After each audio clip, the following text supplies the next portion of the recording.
Hola, ¿qué tal Venezuela? Gracias por permitirme llegar nuevamente a tus hogares, redes sociales, sitios de trabajo. Aquí estamos de vuelta en la entrevista por lapatilla.com y en esta oportunidad me acompaña el señor Rafael David Poleo Izaba, quien es el director y editor del diario El Nuevo País y quien también en una oportunidad fue senador y diputado de la República de Venezuela en el extinto Congreso.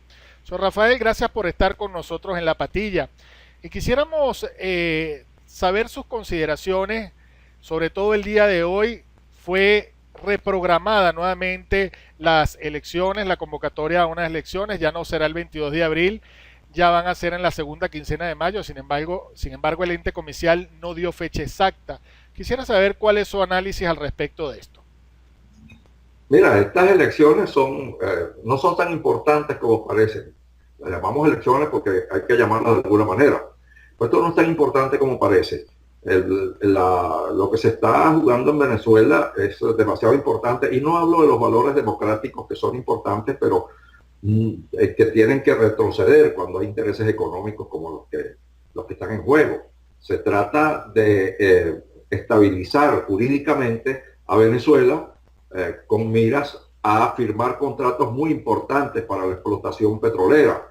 Un renovado interés petrolero que tiene ExxonMobil en Venezuela y del cual participan otras grandes empresas energéticas del mundo que van a estar seguramente asociadas a ExxonMobil en la explotación del petróleo y el gas que hay en las bocas del Orinoco y que ha sido detectado como un yacimiento por lo menos comparable a lo que fue la península arábiga en su mejor momento.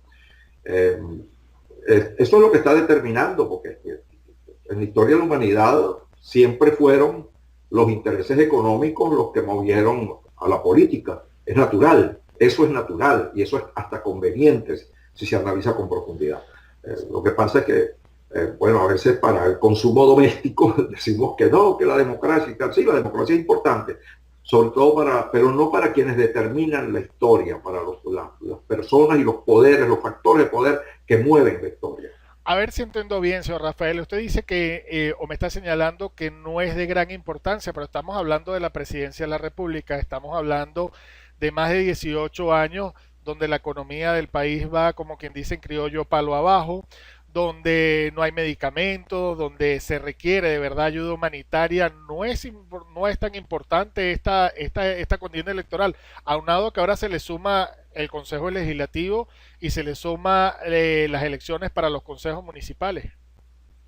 Sí, sí, si fueran elecciones propiamente reales, si fueran elecciones aceptadas, pero son unas elecciones que han sido descalificadas de antemano, no por la opinión pública mundial solamente, que la opinión pública pesa, pero no es determinante.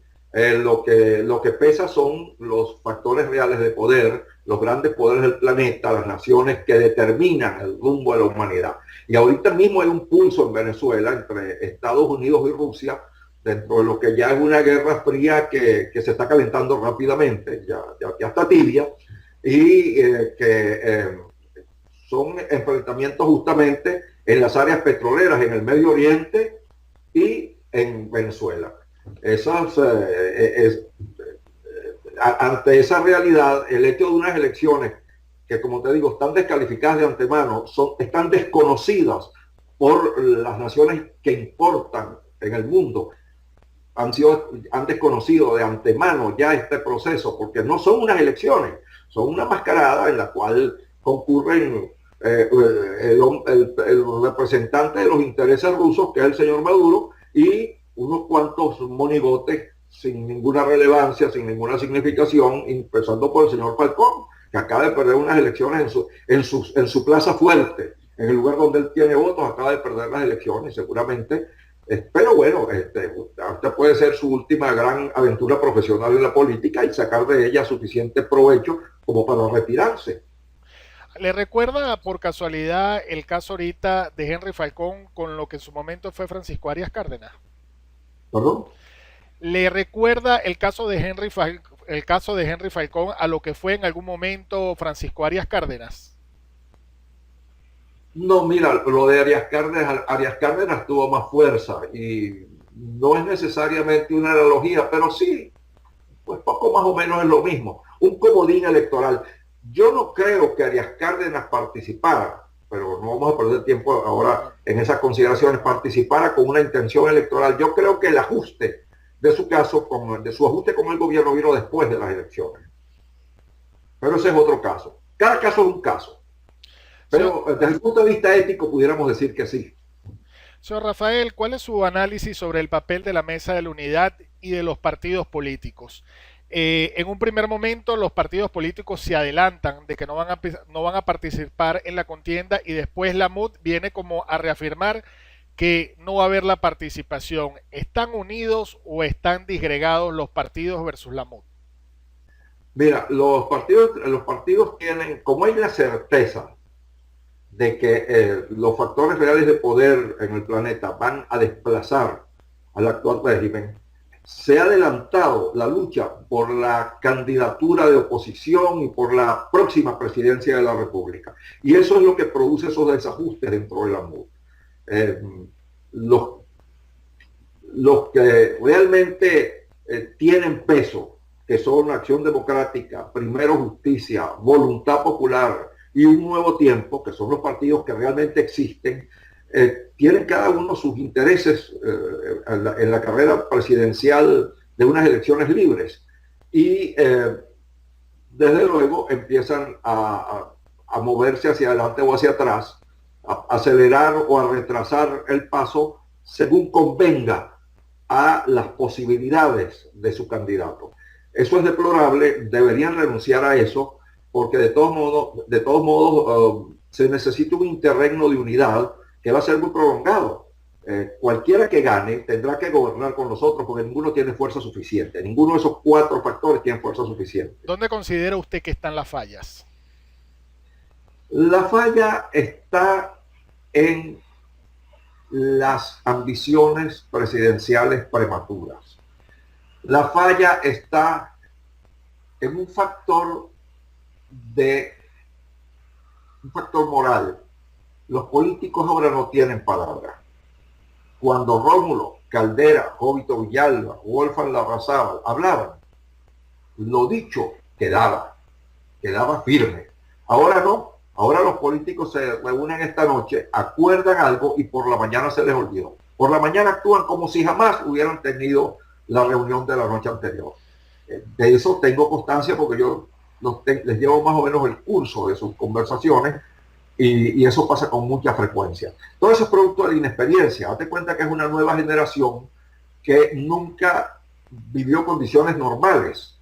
El único que tiene una experiencia de condiciones, sobre todo los nuevos políticos, el único que tiene una experiencia de condiciones normales es Henry Ramos y en alguna medida Omar Barbosa, que también fue un político, no a aquel nivel de Henry Ramos, pero que tuvo una presencia política importante en los 40 años de democracia. Pero hay políticos que todavía no conocen las reglas del juego. Las reglas del juego en política es muy importante, en primer lugar, ponerse de acuerdo. Los acuerdos son lo básico. La política, semánticamente, empieza con la palabra polis, muchos. Son muchos que se tienen que poner de acuerdo para vivir juntos. Polis es la ciudad. En la ciudad, en Atenas, se ponían de acuerdo, donde se dice que nació la democracia, se ponían de acuerdo muchos intereses y para convivir. Aquí esta gente está fracasando en lo que es la base de la política. Lo que se nota en la política es el pleito, la confrontación, pero lo que importa en la política y lo que califica a un político es la capacidad para lograr acuerdos. ¿Qué cree usted que está fallando en el acuerdo? ¿Cuál es el punto de quiebre? ¿Por qué la oposición venezolana o algún sector de la oposición venezolana no se ha podido poner de acuerdo con algún factor dominante, como decía John Magdaleno en una entrevista, el factor dominante del otro lado, es decir, de la disidencia gubernamental o de aquellas personas que actualmente están en el gobierno y que saben que esto no va por buen camino? Mira, en lo que se tienen que poner de acuerdo es en un programa de gobierno y en una alternación por lo menos de 15 años.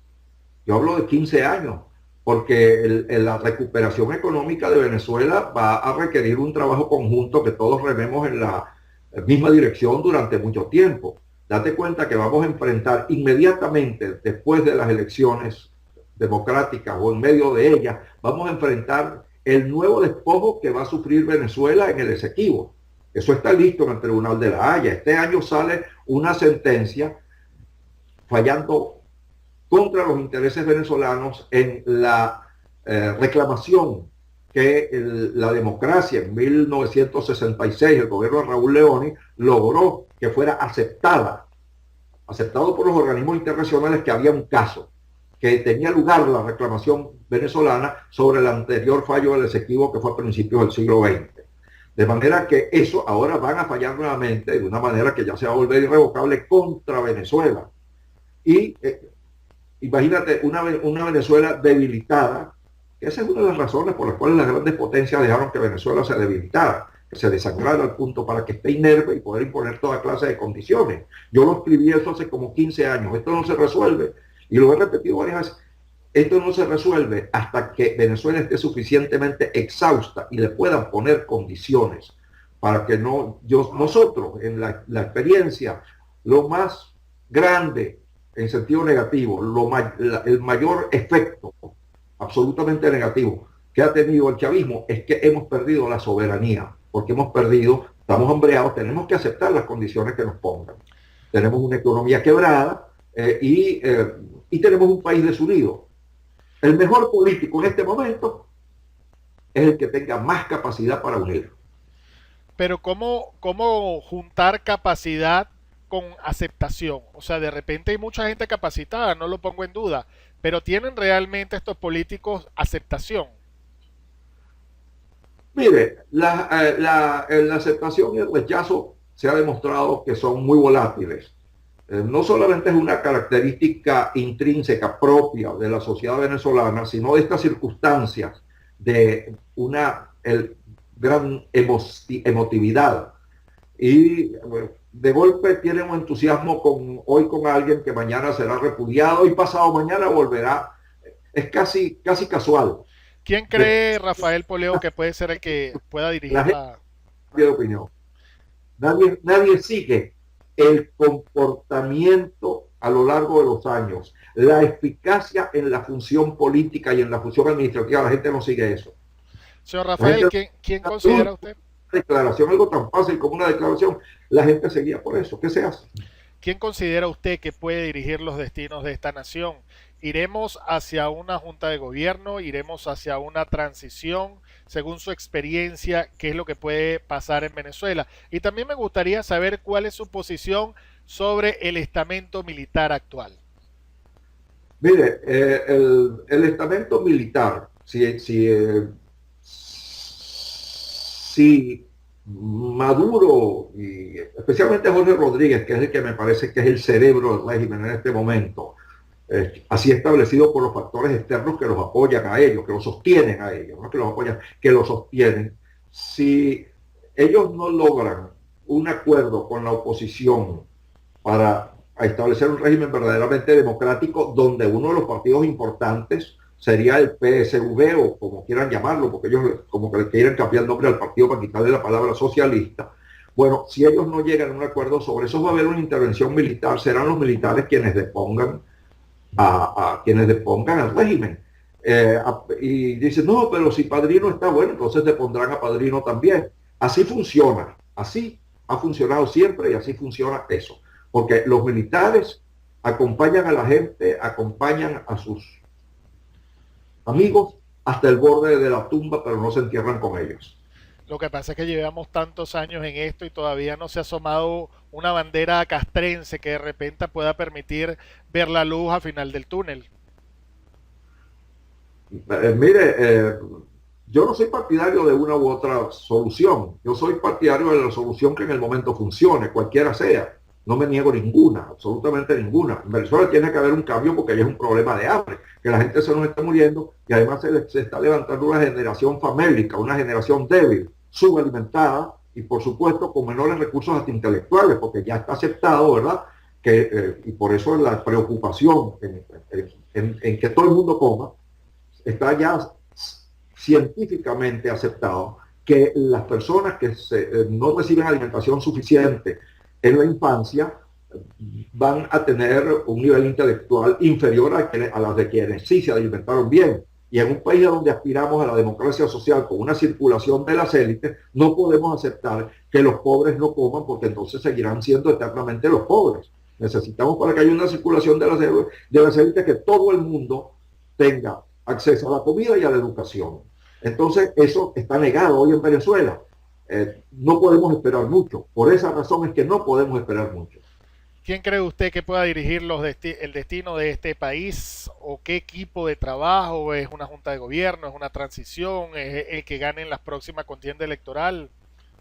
Aquí es indispensable un régimen de transición hasta de 15 años. Digo aquí, porque yo estoy en los Estados Unidos desde hace 8 años, pero yo nunca me he ido, psíquicamente nunca me he ido de Venezuela, y siempre digo aquí, y cuando estoy en Europa digo, voy para Caracas, no, si, donde voy para Miami, pero digo voy para Caracas, porque yo no me he ido de Venezuela, yo sigo viviendo en Venezuela, yo no he mejorado mi inglés siquiera aquí.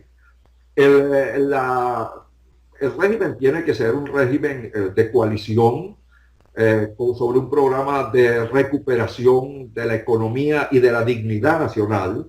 Tiene que estar enmarcado dentro de la economía occidental. No va a ser ya una economía, va a ser un modelo económico completamente distinto. Tampoco se puede hacer lo que se hizo en Chile de un día para otro, porque allá intervinieron los militares, y fueron los militares quienes gobernaron. No es que los militares provocaron el cambio, sino que los militares se quedaron administrándolo. Necesitaron 18 años con licencia para matar, para recuperar, restablecer la salud económica y en consecuencia la salud política de Chile. Pero necesitamos un régimen una coalición democrática que gobierne 15 años y donde todos estén realmente representados. Y son los partidos, y son los partidos importantes. Lo que pasa es que hay gente que se mete en política y quiere hacer política sin tener partido, y no se puede. Es como que si nosotros estuviéramos pretendiendo hablar de esta manera sin tener internet. Ese el instrumento de la política democrática son los partidos. A veces es lamentable que los partidos se comportan mal, que los políticos se comportan mal, pero es como el carro para transportarte. A veces el carro no sirve, a veces el carro es mejor, a veces el carro arreglan bien o arreglan mal, a veces el chofer es mejor o peor, pero ese es el instrumento para transportar. ¿Qué debe mejorar la política venezolana hoy en día, refiriéndome específicamente a la oposición? Todo se centra se está centrando al tema electoral y a otros temas. Sin embargo, hay como inasistencia o no hay visibilidad de lo que son las bases. Llámese dirigentes comunales, dirigentes parroquiales, concejales, inclusive alcaldes, inclusive gobernadores. Eso está más cerca de la candela. Eso sienten más a la gente. Por eso la descentralización fue tan buena idea. Porque el vecino que no podía ir a Caracas a reclamar algo, podía reclamárselo a su alcalde, podía reclamárselo a su gobernador. Entonces había más responsabilidad del gobernante. El gobernante era más vulnerable, y eso lo obligaba a ser más responsable, a atender mejor a sus obligaciones. Claro, con un gobierno como el de ahora, ¿a quién le vas a reclamar, verdad? No hay reclamos. Señor Rafael, ya tenemos que irnos despidiendo. Quisiera saber su punto de vista. Estamos a la vuelta de la esquina de la nueva Venezuela. Vamos a salir de este atolladero, o va a salir los ciudadanos de este atolladero. ¿Se debe o no ir a la contienda convocada ahora para el mes de mayo, para la segunda quincena del mes de mayo? ¿Cuál es su posición? Lo primero que tenemos que hacer es buscarle otro nombre. Eso no son unas elecciones. Esas son unas votaciones en todo caso. Pero eso no son unas elecciones, porque allí no es un solo bando el que está. Es una comparsa perfecta, con un protagonista, una mujer que está más buena que las demás y la que se mueve, y es una cosa carnavalesca. Pues, y después los que acompañan, el coro de 6 cretinos que están a estar allí haciéndole el complemento, haciéndole el telón de fondo a la bailarina central, que es Nicolás.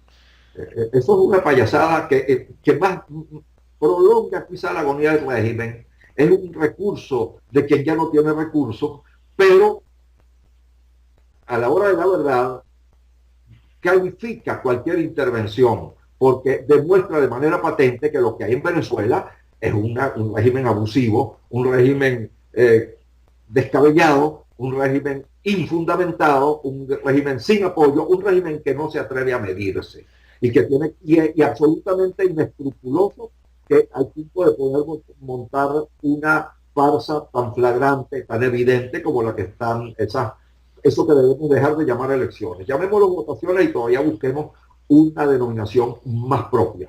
¿Este cambio de fecha será una bombona de oxígeno? ¿Perdón? ¿Este cambio de fecha por parte del Consejo Nacional Electoral será una bomba de oxígeno? Mira, esas son medidas más o menos atropelladas. Ellos ya no están, ellos están contra la pared.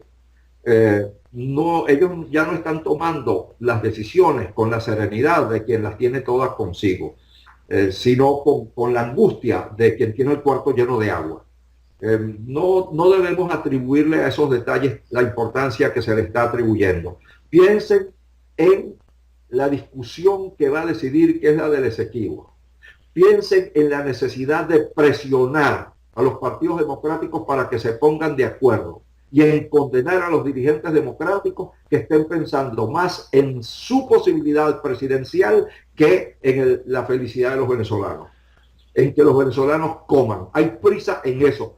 Se necesita ahorita la generosidad que tuvieron Betancourt, Caldera, Jovito Villalba y Wolfgang Larrazábal en 1958, que ahora no la están teniendo nuestros dirigentes políticos. Eso es lo que se les reprocha. Si no se ponen de acuerdo, son unos políticos incapaces, porque la capacidad de un político se demuestra en los acuerdos. Vean el caso de Alemania, que por eso es un gran país. Parecía que se había venido abajo la democracia alemana, el sistema político que había sustentado el desarrollo de este país, y la mejor estadista del momento, la más capaz estadista que tiene ahorita el Occidente, que es Angela Merkel, llegó a un acuerdo con la socialdemocracia, por supuesto haciendo concesiones, con sacrificios, pagando un precio de los radicales o de los intereses que no quieren que haya acuerdo, por eso les puede echar a perder un negocio.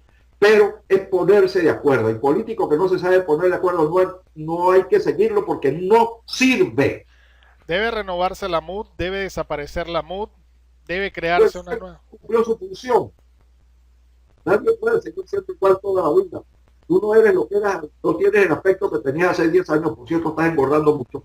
Y no tienes, cuídate que después cuesta mucho trabajo quitarse los kilos, y no tienes el aspecto que tendrás dentro de 10 años, ni los conocimientos, ni la experiencia, ni las capacidades. Eso es, primero fue otra cosa, después fue la MUD. La MUD cumplió la misión fundamental, que fue obligarlos a sentarse en torno a la misma mesa, que ya costaba trabajo, porque de golpe no iban, y sobre todo eso, prometen y no cumplen en la mesa. Es espantoso. Una noche, yo me entero, bueno, acordaron vos eso esta noche. A la mañana siguiente, hablan como si no hubieran llegado a ningún acuerdo. Es una falta de seriedad sorprendente. ¿Cómo se atreven a hacer eso? Hay que tener palabra.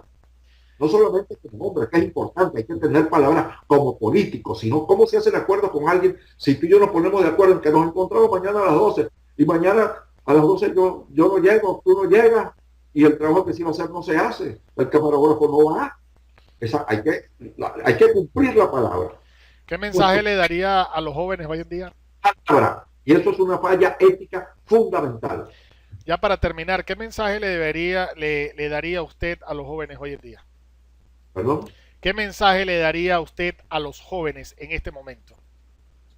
Que se inscriban en los partidos políticos, que no sigan la mala costumbre o la desviación de pretender que pueden influir en la vida política del país fuera de los partidos, que se metan en los partidos para que los mejoren, porque son indispensables. Sin los partidos no puede haber juego democrático, no puede haber elecciones. María Corina dice que ella va allá, que hay que salir a la calle, pero llama a la calle, pues, pero no tienes una organización. La organización en todo es necesaria. Ese trabajo que tú estás haciendo ahora en La Patilla requirió una organización, requiere el concurso de muchas personas. Solo uno no puede hacer nada, pero es un divismo, el divinismo. Yo, por mi buena presencia, porque hablo bonito, porque digo cosas, por la elocuencia, que es algo fatal, porque la elocuencia para lo que más sirve es para disimular grandes defectos, sin haber demostrado nunca una acción real concreta, sin haber hecho nada, habiendo dicho mucho, pero sin haber hecho nada, ya quieren ser presidente. Eso no, a los jóvenes que aprendan política, se metan en la política para que la política coja el rumbo, porque todos los ciudadanos tenemos el deber de hacer política, de estar en la política. Si no, ¿cómo nos vamos a quejar de que la política cayó en manos de unos malandros? Si nosotros no metimos la mano. Ni siquiera van a votar en Venezuela. La abstención es criminal, la abstención es un delito moral, un delito cívico. Señor Rafael, ¿tiene algún tubazo para la patilla? ¿O algún patillazo? Algo que de repente no se sepa y... Les puedo dar es interpretativo, porque yo no atiendo tanto a la exclusiva como a la interpretación de ella. El tubazo es que ya lo que hagan el gobierno y la oposición en Venezuela tiene cada vez menos importancia, porque ya en Venezuela está presente la nueva guerra fría, que más bien deberíamos llamarlo guerra tibia, entre Estados Unidos y Rusia. Lean las noticias internacionales y se darán cuenta de que ya estamos en una situación muy distinta a la que teníamos entre Oriente y Occidente, y entre el comunismo y el capitalismo hace 3 años. Estamos ya peleando de verdad y eso se va a reflejar sobre Venezuela. Muchísimas gracias al señor Rafael Poleo, gracias por permitirnos y concedernos esta entrevista, conversar con usted. Creo que quedaron muchas cosas por conversar, sin embargo el tiempo es oro, ya habrá oportunidades. Muchísimas gracias por estar con nosotros aquí en lapatilla.com. Que pase un feliz día, gracias a ustedes por observar, por apreciar, por vernos a nosotros a través de lapatilla.com y saque usted sus propias conclusiones. Era Rafael Poleo Izaba aquí con nosotros en La Patilla. Trabajamos para ustedes Eduardo Ríos, Stephanie Carvajal y quien tuvo el placer de haberlos acompañado, Daniel Guillermo Colina. Será hasta una próxima oportunidad. Pásenla bien.